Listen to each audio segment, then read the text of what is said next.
వైసీపీకి తాజాగా జరిగిన ఎన్నికల్లో భారీ ఎదురు దెబ్బ తగిలిన విషయం తెలిసిందే.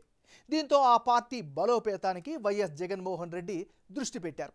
ఇప్పటికే పార్టీలో కొన్ని కీలక మార్పులు చేర్పులు చేస్తున్న ఆయన తాజాగా మరో కీలక నిర్ణయం తీసుకున్నారు. వైఎస్ జగన్ కుటుంబానికి అత్యంత సన్నిహితుడైన చంద్రగిరి మాజీ ఎమ్మెల్యే చెవిరెడ్డి భాస్కర్ రెడ్డిని రాష్ట్ర పార్టీ ప్రధాన కార్యదర్శిగా నియమించారు. ఆయనకి ఏకంగా 25 పార్టీ అనుబంధ విభాగాల పర్యవేక్షణ బాధ్యతలను అప్పగించారు. అదే ఇప్పుడు వైసీపీలో అసంతృప్తికి కారణమైంది.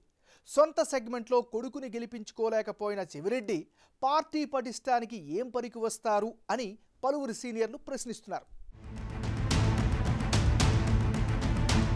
వైసీపీ రాష్ట్ర ప్రధాన కార్యదర్శిగా చెవిరెడ్డి భాస్కర్ రెడ్డిని నియమించారు పార్టీ అధ్యక్షుడు. పార్టీకి అనుబంధంగా ఉన్న 25 విభాగాల పర్యవేక్షణ బాధ్యతలు కూడా అప్పగించారు మాజీ ముఖ్యమంత్రి జగన్. వైసీపీకి తాజాగా జరిగిన ఎన్నికల్లో భారీ ఎదురుదెబ్బ తగిలిన విషయం తెలిసిందే. దీంతో ఆ పార్టీ బలోపేతానికి వైఎస్ జగన్మోహన్ రెడ్డి దృష్టి పెట్టారు. ఇప్పటికే పార్టీలో కొన్ని కీలక మార్పులు చేర్పులు చేస్తున్న ఆయన తాజాగా మరో కీలక నిర్ణయం తీసుకున్నారు.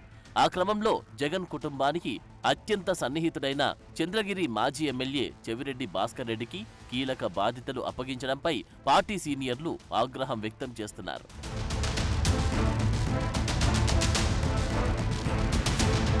పార్టీ ఓటమికి కారణమైన వారిలో చెవిరెడ్డి ఒకరు అని, అలాంటి వ్యక్తికి తిరిగి కీలక బాధ్యతలు అప్పగించడం పార్టీ సీనియర్లకు మింగుడు పాడడం లేదంట. ఎన్నికల సమయంలో సొంత సర్వేలు చేయించి అటు తెలంగాణలో కేసీఆర్, ఇటు ఏపీలో జగన్ని చెవిరెడ్డి భ్రమంలో ఉంచారన్న విమర్శలున్నాయి. అలాంటి వ్యక్తిపై జగన్ ఇంకా అంతలా నమ్మకం ఉంచడాన్ని సీనియర్ నాయకులు జీర్ణించుకోలేకపోతున్నారంట. అధికారంలో ఉన్నప్పుడు జగన్ సీనియర్ నాయకులను కాదని చెవిరెడ్డికి ప్రాధాన్యత ఇచ్చారు. మంత్రి పదవి ఇవ్వకపోయినా తుడా చైర్మన్గా, ప్రభుత్వ విప్గా అవకాశాలిచ్చారు. ఆ పదవులను అడ్డం పెట్టుకుని మంత్రి కంటే ఎక్కువగా చెవిరెడ్డి చెలాయించారు. అంతేకాకుండా ప్రభుత్వంలోని పలు శాఖల నుంచి జీతాలు ఇప్పించి ఓ సర్వే టీంను కూడా అప్పట్లో చెవిరెడ్డి నడిపారు. ఏపీతో పాటు తెలంగాణలో కూడా సర్వేలు చేయిస్తున్నాను అని హడావిడి చేశారు.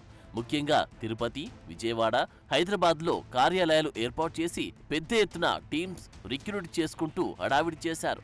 ఇక తిరుపతి జిల్లాలో తుడా చైర్మన్ హోదాలో టీటీడీ ఎక్స్ అఫీషియో సభ్యత్వం పొంది భూమనతో కలిసి పెత్తనం చేశారు. తన తర్వాత తుడా బాధ్యతలు కుమారుడికి అప్పగించారు. ఆ సమయంలో సైలెంట్ గా తుడా నిధులను దారి మళ్లించి తన నియోజకవర్గంలో పెద్ద ఎత్తున దుర్వినియోగం చేశారని, ముఖ్యంగా తుమ్మలగుంట చెరువు పేరుతో నిధుల దుర్వినియోగం చేశారన్న ఆరోపణలు వెల్లువెత్తాయి. సర్వేల పేరుతో జగన్మోహన్ రెడ్డిని తప్పుదారి పట్టించిన వారిలో చెవిరెడ్డి కూడా ఒకరని క్యాడర్ గట్టిగా నమ్ముతుంది. ఆయన సర్వేలు పార్టీని కొంపముంచాయని అంటున్నారు. ముఖ్యంగా చెవిరెడ్డి సర్వేలు తెలంగాణలో ఫెయిల్ అయినా జగన్ ఆయన్నే నమ్మడంతో ఏపీలో కూడా సర్వేల హడావిడితో చెవిరెడ్డి స్వయంగా జగన్ కాన్ఫిడెన్స్ లెవెల్ పెంచి పార్టీ కొంపముంచారన్న విమర్శలున్నాయి. ముఖ్యంగా చెవిరెడ్డి తన నియోజకవర్గంలో 2014 నుంచి తన సొంత సైన్యాన్ని ఏర్పాటు చేసుకుని ప్రతిసారి ఎన్నికల్లో వాడుకుంటూ వచ్చారు. అప్పట్లో ప్రతి 1000 ఓట్లకు ఒక అనధికార వాలంటీర్ను సొంత డబ్బుతో నియమించుకుని హడావిడి చేశారు. 2019 ఎన్నికల్లో అది సక్సెస్ కావడంతో జగన్ రాష్ట్ర వ్యాప్తంగా వాలంటీర్ వ్యవస్థను తీసుకొచ్చారని, అదే ఆయన 30 ఏళ్ల సీఎం కలను నెరవేరకుండా చేసిందని పార్టీ శ్రేణులే అంటున్నాయి. చంద్రగిరిలో తన సొంత సైన్యం ఎలా ఉపయోగపడిందో చెప్పడం వల్లే జగన్ గుడ్డిగా ఫాలో అయ్యారంటారు.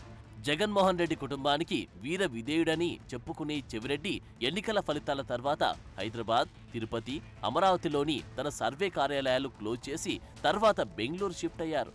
అయితే తర్వాత తన కుమారుడు మోహిత్ రెడ్డిపై హత్యాయత్నం కేసు నమోదవడంతో తిరిగి చంద్రగిరి కేంద్రంగా రాజకీయాలు ప్రారంభించారని అంటున్నారు.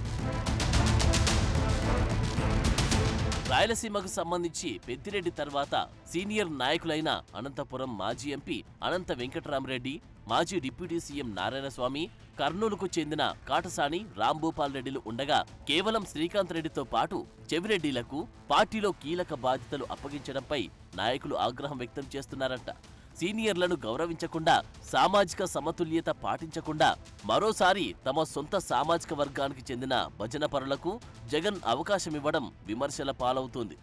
ఎన్నికల సమయంలో చంద్రగిరి ఎమ్మెల్యే పులివర్తి నానిపై జరిగిన హత్యాయత్నం రాష్ట్ర వ్యాప్తంగా సంచలనం రేపింది. వైసీపీ ఓటమికి ఆ ఘటన కూడా ఒక కారణమైంది. ఆ కేసులో నిందితుడిగా ఉన్న చెవిరెడ్డి మోహిత్ రెడ్డి మొన్నటి ఎన్నికల్లో అదే పులివర్తి నాని చేతిలో 44,000 ఓట్ల భారీ తేడాతో ఓడిపోయాడు. మరోవైపు ఒంగోలు ఎంపీగా పోటీ చేసిన చెవిరెడ్డి భాస్కర్ రెడ్డి ఎలాంటి ప్రభావం చూపలేకపోయారు. అలాంటైన విధేయతకు జగన్ వీరతాడు వేయడంపై వైసీపీ నాయకులు బగ్గుమంటున్నారు.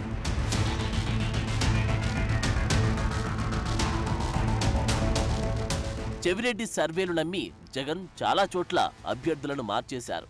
అలా పోటీ చేసే అవకాశం కోల్పోయిన నాయకులైతే ఇప్పటికీ చెవిరెడ్డికి పార్టీలో దక్కుతున్న ప్రాధాన్యతతో సొంతదారి చూసుకునే పనిలో పడ్డారంట. మొత్తం మీద చెవిరెడ్డి భాస్కర్ రెడ్డికి జగన్ అంత ప్రాధాన్యత ఇవ్వడం వెనుక చాలా లెక్కలే ఉన్నాయంటున్నారు. ఒకానొక దశలో మంత్రి పదవిని కూడా ఆశించకుండా ఆయన పనిచేశారు. అంతేకాదు ఎంతో మంది పోటీలో ఉన్నారని, తనకు లేకపోయినా పర్వాలేదని చెబుతూ చెవిరెడ్డి తన వినయంతో జగన్కు మరింత చేరువయ్యారంట. జగన్ ఇంట్లో మనిషిగా కలిసిపోవడం, జగన్ ఆలోచనల మేరకు పనిచేయడం చెవిరెడ్డి స్పెషాలిటీ. జగన్ ఏ పని అప్పగించినా సరే విజయవంతంగా పూర్తి చేయడం చెవిరెడ్డికి తెలిసిన ప్రధాన విద్య. తనకు నచ్చినట్టు కాకుండా జగన్ మెచ్చేటట్లు పనిచేస్తారన్న పేరుందాయనకి.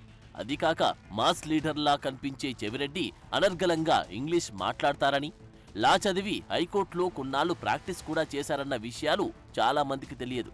అందుకే ఆయన జగన్కు తెగ నచ్చేశారంట.